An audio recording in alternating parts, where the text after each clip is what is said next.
Welcome back to Brother Wolf, Sister Moon Divination. Hello, my dear fellow spirit workers.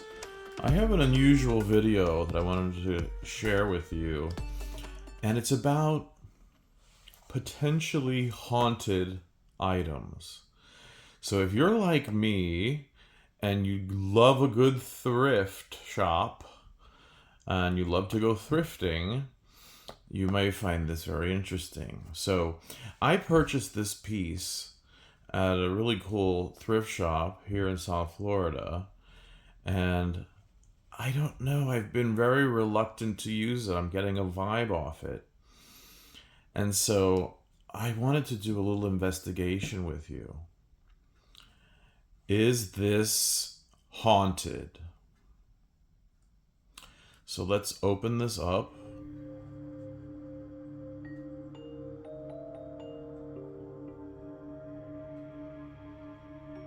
Okay, so it's a pin of a harlequin type clown, or perio, if I'm saying that right. And when I bought it, I thought it was cool. And yet, once I brought it home, I started to have some trepidation.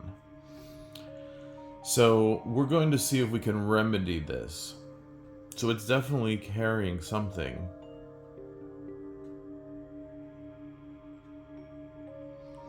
Okay, so we're going to investigate. I have my incense going. I've chatted with Spirit for some insights. And I've also thought I would use a pendulum. So let me free it of its tangles. I'm going to first waft my pendulum in some incense smoke. And the chain. There's a cute little crystal at the end. So I want to do first a pendulum. So the way I've had it worked out is that if it swings clockwise, it's yes. And if it swings counterclockwise, it's no. Spirit, are you with us?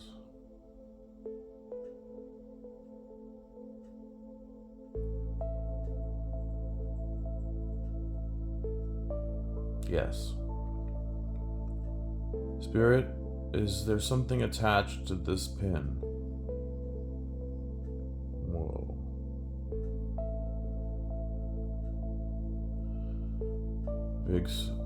Okay, Spirit. Can we remove the attachment?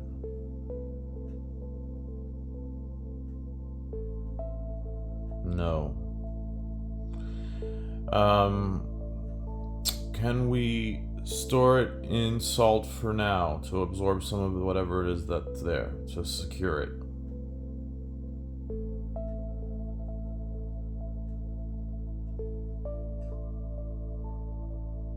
Yes. Interesting. So you know what they say, always trust your gut. So what I'm gonna do is put it in salt. Salt is an old tool that can be used as absorbing negative energy. I also encourage you to put, and I think I talked about this in one of the videos, salt, like a little small bowl of salt by your front door to absorb. In the Vietnamese tradition, they have something, and they usually do it at the New Year, called a salt cure. And so there's a similar idea that it's absorbing and it's meant to then balance out energy. So there's definitely, as I picked up, I didn't feel that when I was at the thrift store, but then there's so many different energies there. So if you're a thrift shop person, you know that you should always, cleanse and put incense and, smudge your items. But this one's unique. I sense there's like some unfinished business that whoever wore this, um, and it lingers. So, in my other confirmation. So let's put it in the salt water, the salt dish.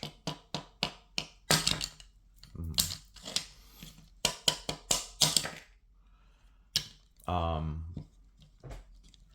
do you want me to add something to the salt itself? Water?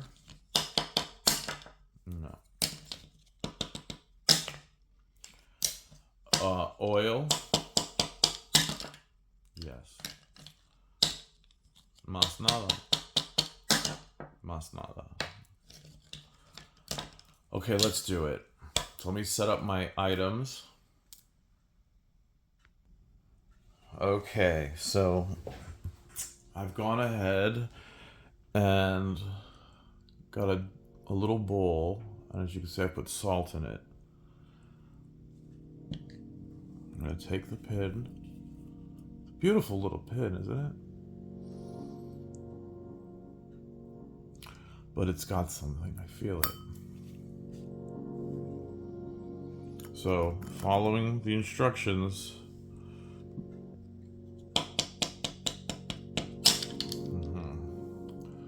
pour the oil over the item. This is olive oil.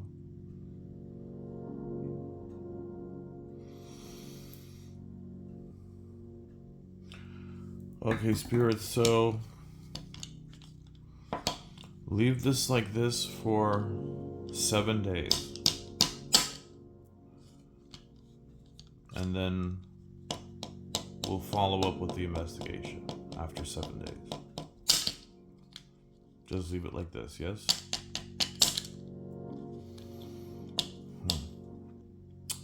Interesting. So, should we do a song? No.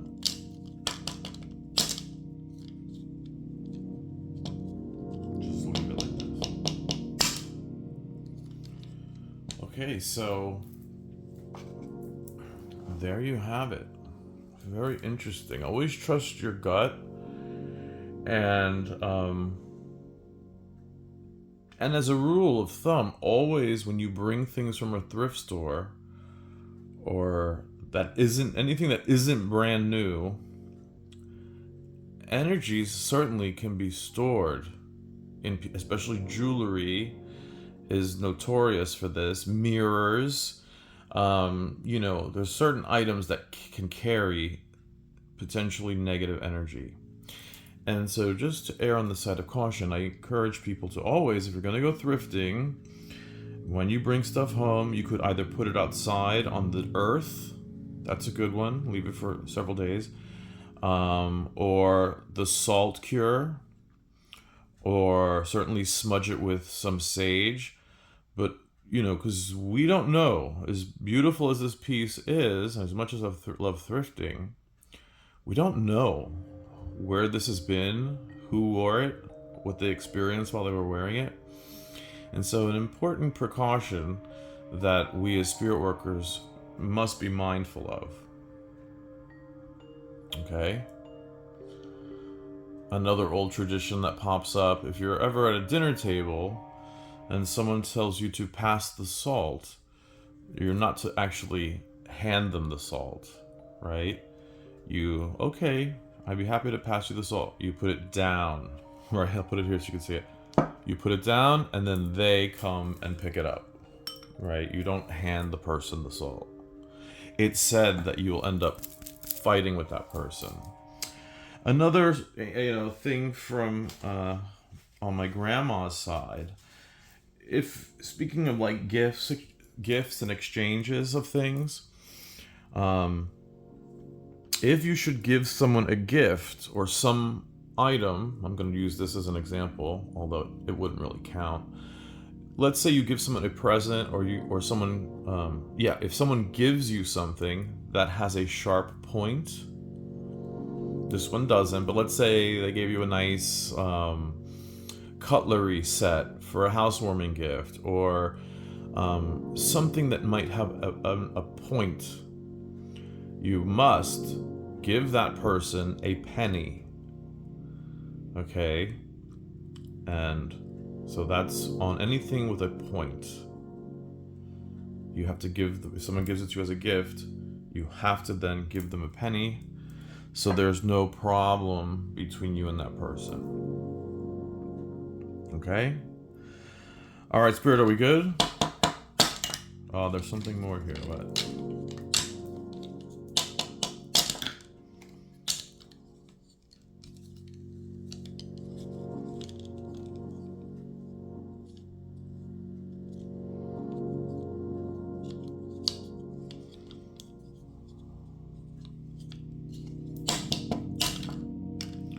Okay, they want me to burn some bay leaf. I'll be right back. Okay, so I have my bay leaf. There's a lot of volatile oils that are flammable in this, so I gotta be careful.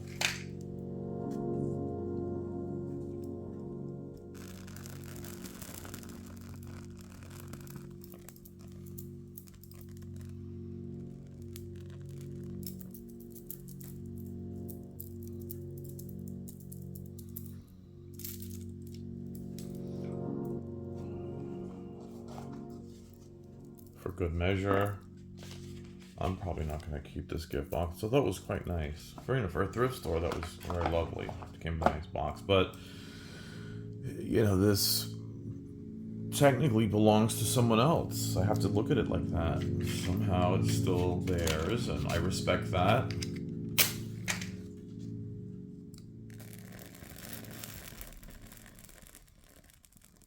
Peace be upon you.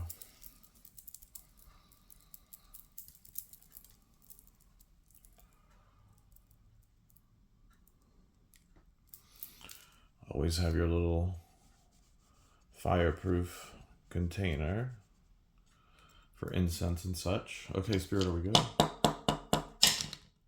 Yes. Okay, well, it's best to know where one stands. And so, of course, in our practice, we always have to be aware of certain things. I remember my madrina, may she rest in peace, would always say that there are some things that can't be lifted. In other words, we do our practices, and many times we can remove things that are on things or send them back. But sometimes certain things just cannot be lifted. And so I remember one time I was looking at an apartment, to rent an apartment.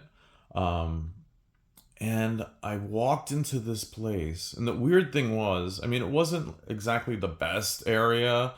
But it was in a kind of cool, trendy, artsy area. And so, being the bohemian artist type that I am, I thought it was a cool neighborhood. This was on South Beach. Those of you who know, in South Florida, South Beach, famous Miami Beach, right? So it was one of these old apartments. And I walked in, and the funny thing was, when I called the realtor, they just said, "Oh, just go in." And I was like, "Well, isn't there a code or a key?" And they're like, "No, don't worry about it. It's unlocked." Like, okay, that right there should have been a warning. It's like, how is that just left open that anybody can go in there? And so I found the apartment number. I went in. Sure enough, the door wasn't locked. And I walked in, and you just knew that something messed up happened in that apartment. And I just was like, and then at that moment, I remembered what she had said, that, you know what, this is one of those places that, go to the next apartment. This is not it. And so, and of course, as with anything, when you move into a new place, there's all kinds of little things you can do to clean the place up and absorb any negativity. But sometimes it's just better to move on, and it's just not liftable. It can't be lifted. Or if you could, it would take so much time and effort, and it just wouldn't be worth it, and there would still be residual. So, we just have to come to terms with that. There's some things that are just bigger and are older and just more, who knows? Some dark energy was certainly in that apartment. And so we should always be cautious and always trust your gut when it comes to things like that. You get a funny feeling, honor it. And that's true of even personal safety. You get off you're at work, you go to the elevator to get to the garage, and there's some guy in there. You get a weird feeling. Well, you know what? Turn right back around and go back into your office and call for security to escort you. What have you. You're just, always never go against your gut. And that's certainly backed up in psychology and threat assessment and cases where people were the victim of some kind of crime. They all had that in common when they were interviewed after the fact, that, yeah, I got this funny feeling in my gut, but I didn't want to be late, or I didn't want to make a big deal, so I just went in the elevator anyway, or, well, it was really dark in the parking garage, but I thought I saw some shadows moving, but I didn't want to be late to get home, so I just walked to my car anyway. Never go against your gut, whether it comes to personal safety or things like this. Okay? All right, my dears. Until next time, be well, and as always, God is love.